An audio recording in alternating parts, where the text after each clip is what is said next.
الدعاء هو العبادہ.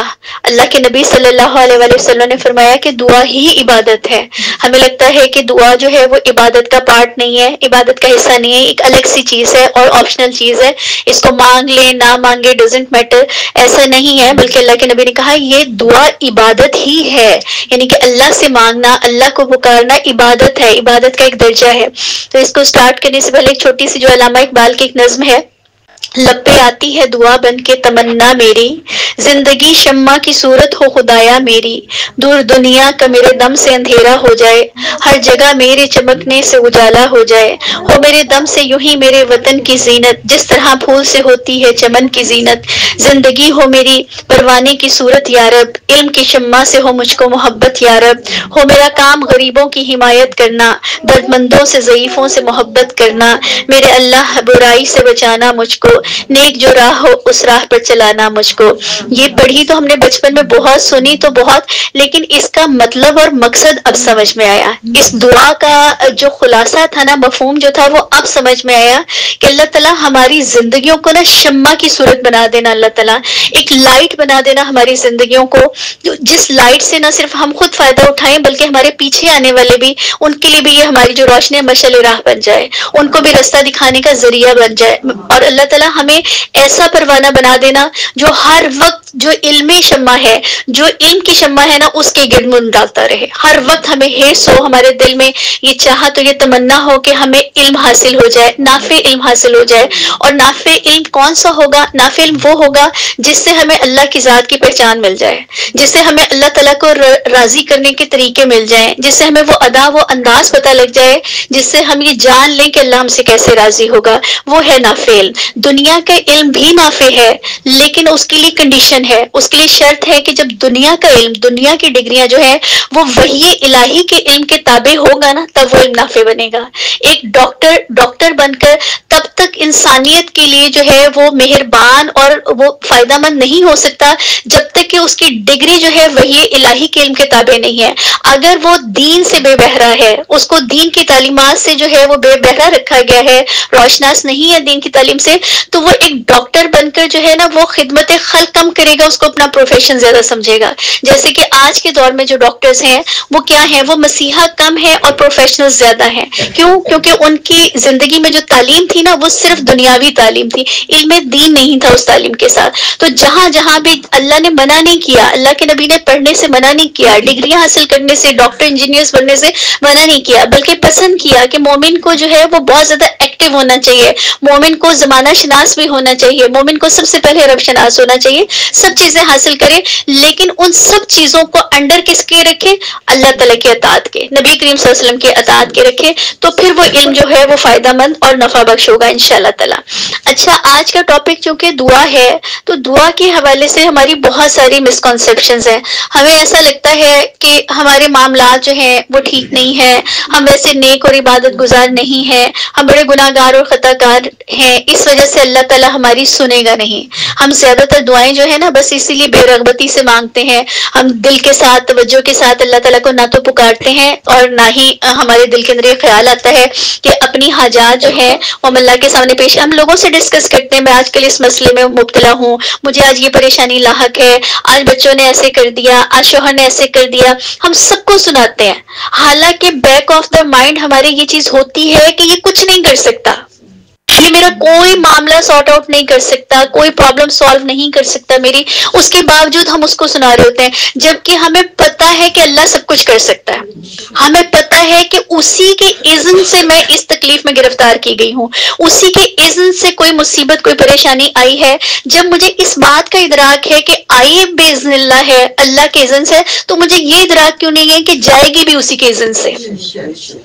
اور اس نے جب بھیج دی ہے تو اللہ تعالیٰ نے مجھے ایک آزمائش میں ڈال دیا ہے، ایک تکلیف میں ڈال دیا ہے. اب اس میں وہ میرا بیہیویئر دیکھنا چاہتا ہے، میرا رد عمل دیکھنا چاہتا ہے کہ میں اس کو کس طرح ٹریٹ کرتی ہوں اس پریشانی کو، اور اس سے نکلنے کے لیے میں کس سے رجوع کرتی ہوں، میں کس سے ہیلپ مانگتی ہوں. کہ میں اپنے اسباب کو تو ضرور یوٹیلائز کروں گی، ضرور استعمال کروں گی جو اللہ تعالیٰ نے مجھے اسباب دیے ہیں، لیکن میں توکل اپنے زورے بازو پہ نہیں کروں گی کہ میں نکل جاؤں گی، بس میرے اندر بڑی صلاحیت ہے، میرے اندر بڑی پاور ہے، بڑا زورے بازو ہے میرے پاس، تو میں اس سے نکل جاؤں گی سچویشن سے. نہیں، مومن کیا کرتا ہے کہ اپنے جو اسباب ہیں ان کو تو ضرور استعمال کرتا ہے، لیکن توکل اللہ کی ذات پر رکھتا ہے. وہ اپنے تمام تر ہتھیار لے کر وہ حاضر ضرور ہوتا ہے، لیکن اللہ سے وہ یہ دعا کرتے کہ اللہ تعالیٰ کہ میرے ہتھیار بھی تب کارگر ثابت ہوں گے جب تیرا اذن ہوگا، تیری مدد شامل حال ہوگی. تو وہ اللہ تعالیٰ پر توکل کرتا ہے. تو اس لیے ہم نے آج یہاں سے یہ سیکھ کر اٹھنا ہے کہ ہم نے دعاؤں کو اپنی زندگی کا حصہ بنانا ہے. ہمیں دعا کو عبادت سمجھ کر کرنا ہے، ہمیں دعا کو آپشنل نہیں سمجھنا. جب ابلیس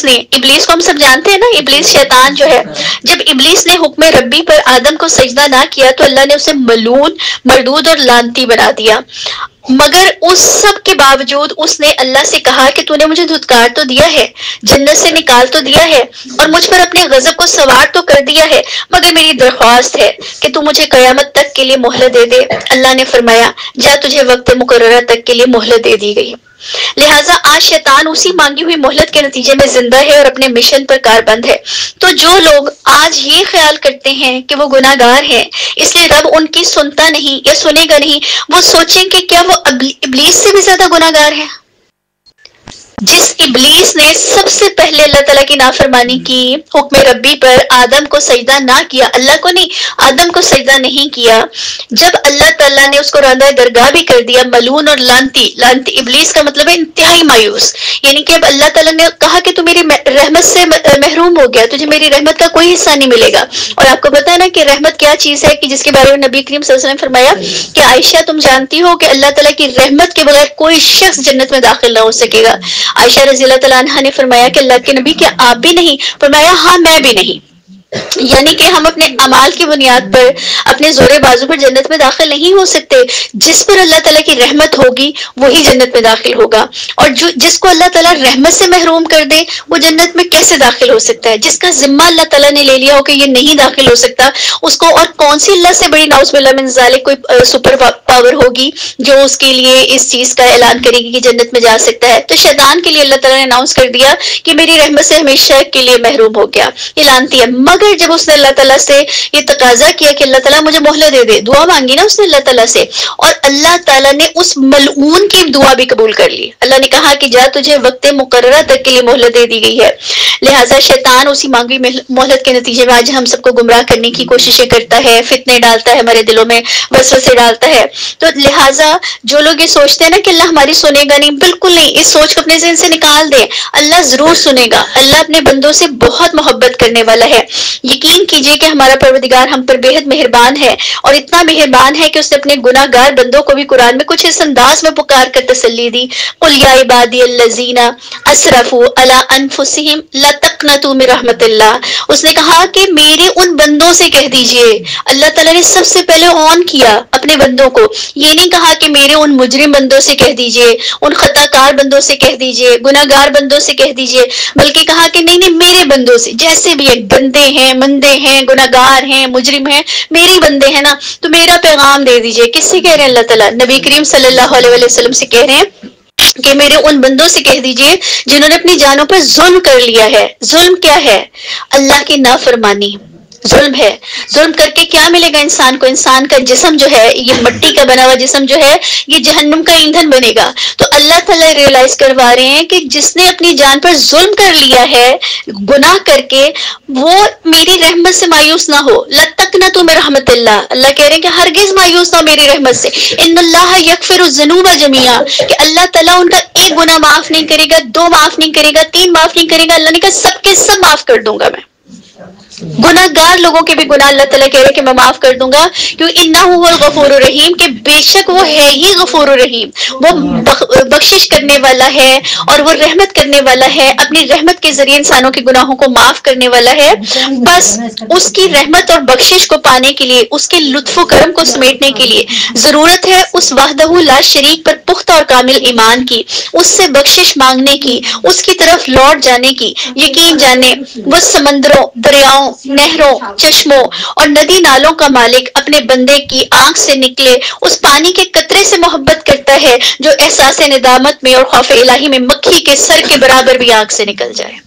وہ سمندروں کا مالک ہے، سمندر کے پانی اس کے تابع ہیں، وہ ٹھاٹھے مارتا ہوا سمندر جو ہے وہ اس کے تابع ہے، وہ دریاؤں کی روانی اس کے تابع ہے، وہ پہاڑوں سے نکلنے والے چشمے اس کے تابع ہیں، یہ ندی نالے نہریں سب اس کے تابع ہیں، پانی برس نہیں سکتا اس کے حکم کے بغیر، پانی ڈبو نہیں سکتا اس کے حکم کے بغیر، اتنی طاقتوں کا مالک، پانی پہ ایسا اقتدار اور قدرت رکھنے والا رب جو ہے محبت کس سے کرتا ہے؟ اپنے بندے کی آنکھ سے نکلے ہوئے ندامت کے آنسو سے، خوف الہی سے نکلنے والے آنکھ کے ایک آنسو سے۔ اور نبی کریم صلی اللہ علیہ وسلم نے فرمایا کہ خوف الہی سے، احساس ندامت سے جس شخص کی آنکھ سے مکھی کے سر کے برابر بھی قطرہ نکل گیا نا آنسو کا، اس چہرے پر اللہ نے عہد کر لیا جہنم کو حرام کر دیا،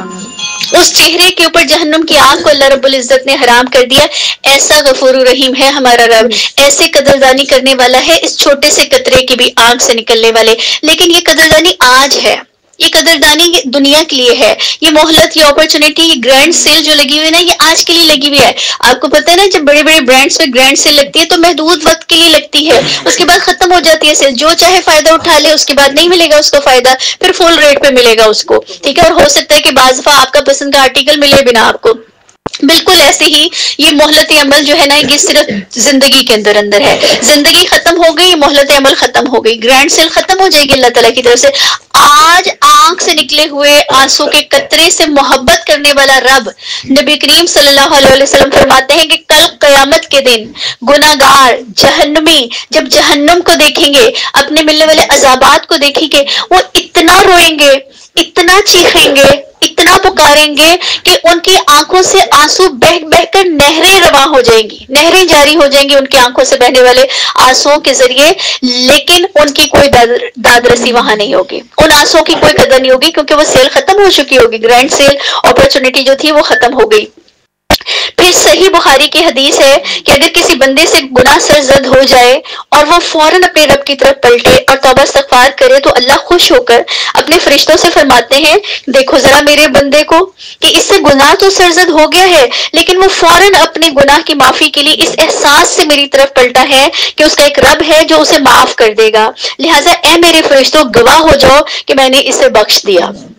اتنی محبت کرتا ہے معافی مانگنے والوں سے، اتنا پسند ہے اس کو ابدیت، اس کو ابدیت بہت پسند ہے، اس کو بشر کا بشر ہونا، اس بات کا ادراک کرنا اور اللہ کے آگے جھک جانا اس کو اتنا پسند ہے، اس کو کوئی پرواہ نہیں کہ اس نے کیا گناہ کیا تھا، کیا معصیت کی تھی، اس کو تو پسند ہے کہ میرا بندہ پلٹ آیا، میرا بندہ ہر طرف گھوم کے گناہ کرنے کے بعد، ٹکرے مارنے کے بعد پھر میری بارگاہ میں، اس کو یقین ہے کہ مجھے معاف کرے گا تو میرا رب معاف کرے گا، اور اگر اس نے معاف نہ کیا تو میں خسارہ پانے والوں میں ہو جاؤں گا، تو دوڑ کے اپنے رب کی طرف آتا ہے اور کہتا ہے کہ اللہ مجھے معاف کر دے، مجھے ڈر لگ گیا تو اس سے، اللہ تو مجھے پکڑ میں نہ لے لینا۔ تو اللہ خوش ہوتا ہے بجائے اس کے ہم جیسا ہمارا کوئی خطا کار ہو، ہمارا گناہ گار ہو اور گناہ کر کے ہمارے پاس آئے تو ایک تھپڑ رسید کرے ان کی، اب معافی مانگ رہے ہو یہ کرنے کے بعد، لیکن وہ اللہ رب العزت ہے، وہ کچھ نہیں کہتا، وہ تانا نہیں دیتا، وہ پلٹ کے اس کو کچھ کہتا نہیں اور کہتا ہے فرشتوں دیکھو میرا بندہ، مجھے اس میں بہت پیار آ رہا ہے، اس کو پتہ ہے میرا رب ہے جو مجھے معاف کر دے گا، تو گواہ رہنا میں نے اس کو معاف کر دیا۔ سبحان اللہ۔ اس کے بعد اس بندے سے پھر وہی گناہ سرزد ہو جاتا ہے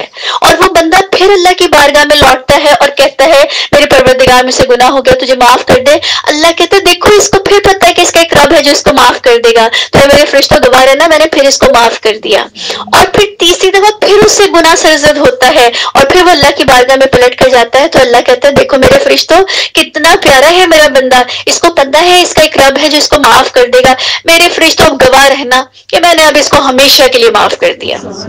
کیونکہ اس کا منہج پتہ لگ گیا، اس کا منہج واضح ہو گیا، اس کا منہج ہے یہ یقین رکھتا ہے کہ اس کا رب اوپر موجود ہے، یہ کیوں بار بار گناہ کی معافی مانگتا ہے؟ اس لیے کہ اس کو پتہ ہے کہ ایک دن جو ہے وہ روزے جزا قائم ہونے والا ہے، میرا رب اس دن پوچھ گچھ کر لے گا، اگر میں نے دنیا میں معافی نہ مانگی تو اس دن میں پکڑا جاؤں گا۔ اس کا منہج کلیئر ہو گیا کہ اللہ تعالیٰ پر یقین رکھتا ہے اور اس کے معاف کر دینے کے اوپر بھی یقین رکھتا ہے۔